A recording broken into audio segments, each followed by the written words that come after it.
தந்தை மகன் தூய ஆவியின் பெயராலே ஆமேன். இன்றைய செய்தியானவை ஆத்துமா என்றால் என்ன? ஆத்துமா என்பது பொதுவாக ஒரு மனிதன் உடலில் உடல் சார்பற்ற நிரந்தரமான பகுதியை குறிக்கிறது.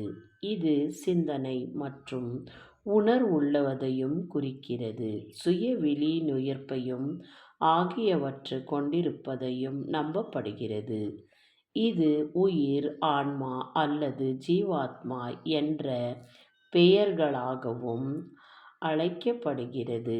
மேலும் இறப்புக்கும் தொடர்பு நிலைத்திருக்கும் என்று கருதப்படுகிறது. அர்த்தம்: ஆத்துமா என்பது ஒரு உயிரற்ற உடல் தன்மையற்ற பகுதியாகும். இதில் தனிப்பட்ட சிந்தனை, ஆழ்மை மற்றும் சுய நினைவுகளை அடங்கியுள்ளன. மத நம்பிக்கைகள்: பல மத நம்பிக்கைகள் இறை பார்வைகளில் படி ஆத்துமா ஒரு நபரின் மரணத்திற்கும் பிறகும் உயிர் வாழ்கிறது. உடல் உடன் தொடர்பு: சில நம்பிக்கைகளின்படி மனிதன் ஆவி, ஆத்துமா, சரீரம் ஆகிய மூன்றால் ஆனவன்.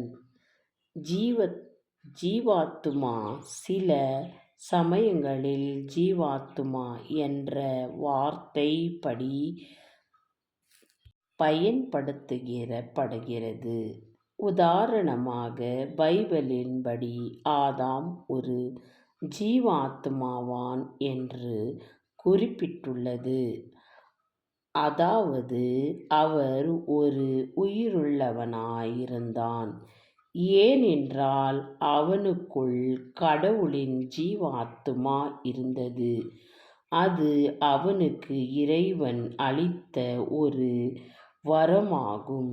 இதனால் தான் அவனும் உயிரோடு உடலோடும் இருந்ததை நாம் காண்பதற்கு ஒரு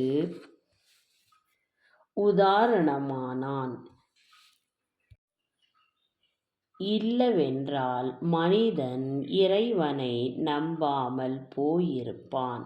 ஆத்துமாவுக்கு அழிவில்லை என்பதையும் அவனுக்கு அறிந்து கொள்ள முடியாமல் போயிருக்கும். ஆத்துமா மனிதன் உடலில் இருப்பது கடவுளின் அருளால் தான். அவனுடைய ஆயுட்காலங்களையும் இறைவன் கணித்திருக்கின்றார்.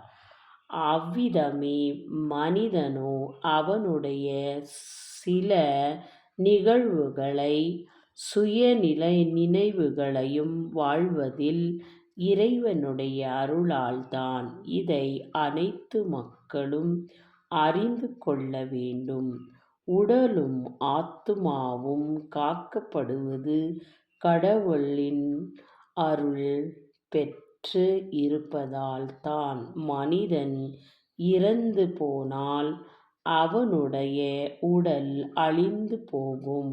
ஆனால் அவனுடைய ஆத்துமாவோ அழியாது. அது கடவுளின் சந்நிதியில் போய் சேரும்.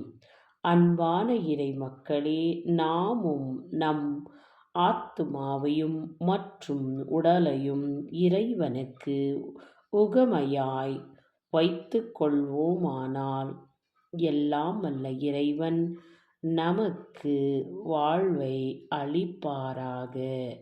ஆமேன்.